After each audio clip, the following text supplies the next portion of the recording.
Continuando con las clases de circuitos de corriente alterna, voy a tratar el tema sobre factor de potencia. En este ejemplo 1 se pide determinar la capacitancia o el valor del condensador o capacitor que se debe colocar en paralelo a la carga. Esta es la carga ZL, para corregir el factor de potencia a 0.95. La frecuencia de la fuente es de 60 Hz. La impedancia de carga es 100 más J100. Así es una carga inductiva. Como es una carga inductiva, para reducir el factor de potencia hay que colocar un capacitor en paralelo. Bueno, entonces aquí tenemos la frecuencia de 60, la frecuencia angular que es 2pi por frecuencia, la carga del circuito nos la dan que es 100 más J100. Con esto hallamos la magnitud con este comando ABS y el ángulo o la fase con el comando angle.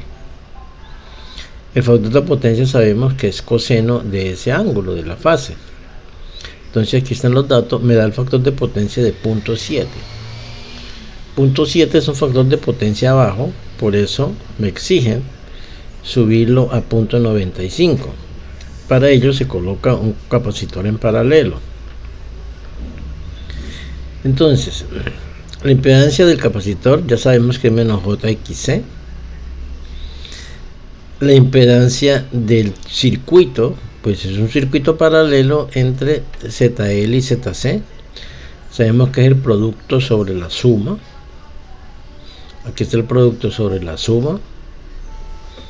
Y de ello vamos a hallar, como esto es un número complejo, vamos a hallar la parte real con este comando que dice real y la parte imaginaria con este comando imagen de imaginaria.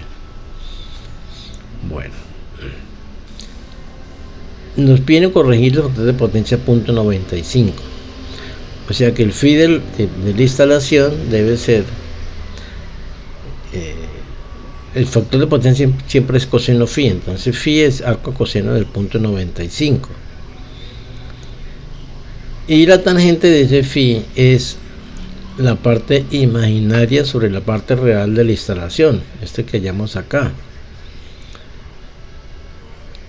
la parte real y la parte imaginaria.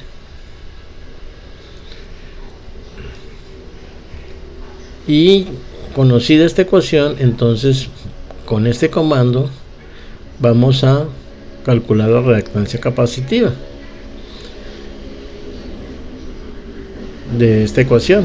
Entonces con eso llamo a XC. XC me da 297.9, casi 298 ohmios.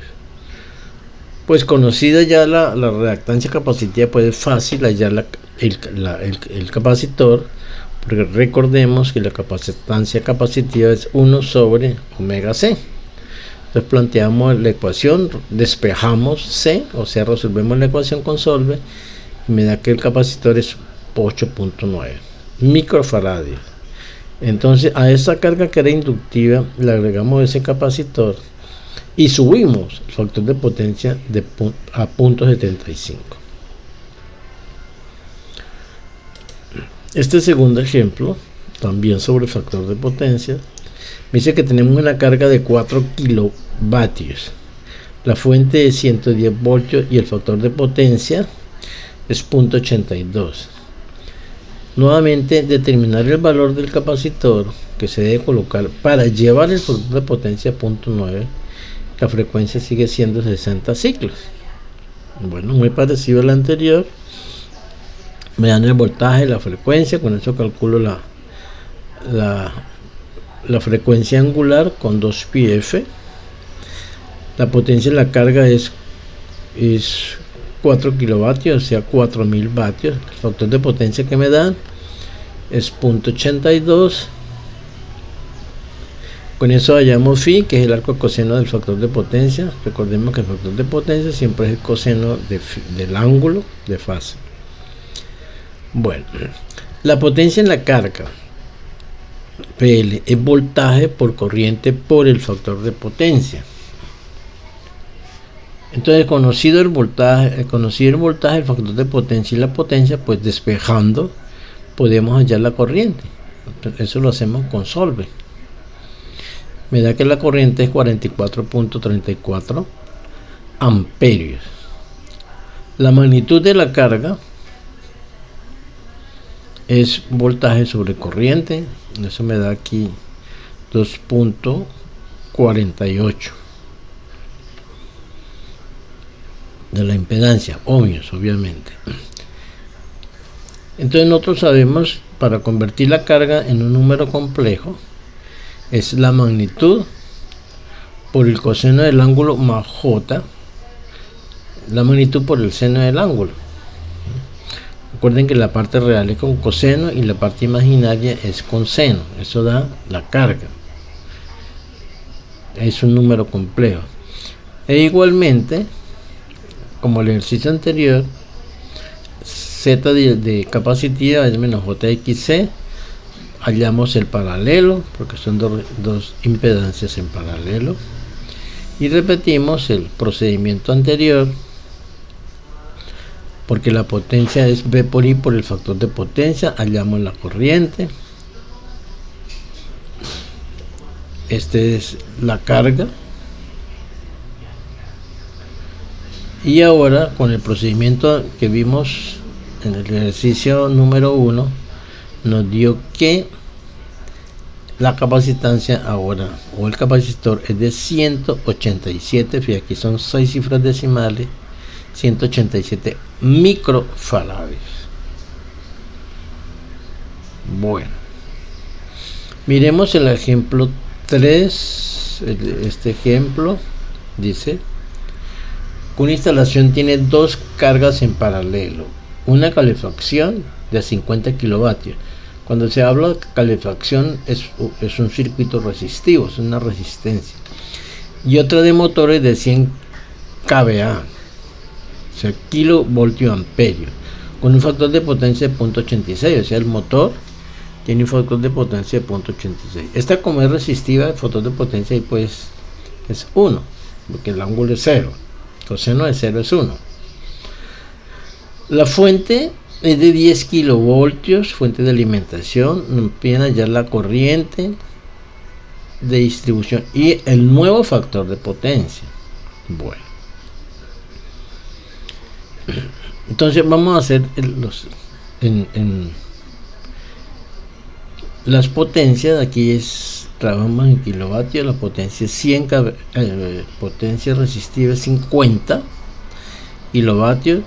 Como es resistivo, la potencia reactiva pues obviamente es 0.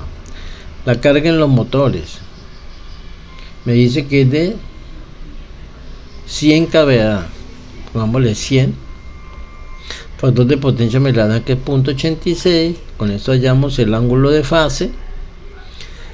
Luego la potencia en vatios es igual a la potencia multiplicado por su factor de potencia. Y la reactiva es siempre multiplicado por el seno. ¿Sí? La resistiva es por el coseno phi, pero coseno phi es factor de potencia. Y la reactiva es seno de phi. Luego la potencia resistiva es la suma de las dos potencias. ¿Sí? Da 136 kilovatios. Y la reactiva pues es la suma de las dos potencias reactivas. Q1 era 0 porque era una carga resistiva, y Q2 aquí la se calculó, o sea, en total da 51 kilobars. Luego, para toda la instalación hay que tener la potencia activa más la potencia reactiva. ¿Sí? Hallamos su magnitud, hallamos su ángulo o su fase, calculamos el factor de potencia, que si aplicamos tangente es la parte reactiva, que es la perpendicular sobre la horizontal, que es la otra potencia activa. El factor de potencia es el coseno de phi, de este phi calculado aquí, y me da 0.93. 93. La corriente de la instalación, como el voltaje es 10 kilovoltios y la magnitud de toda la potencia es, acuerden que potencia es voltaje por corriente. Entonces con este comando solve pues la despejamos y me da que es 14.52 amperios. Es una forma entonces de calcular el factor de potencia de circuitos de corriente alterna, y aquí pues utilizamos MATLAB para que nos ayude a hacer los cálculos mucho más rápido. Bueno, gracias por la atención y le agradezco mucho compartir este video.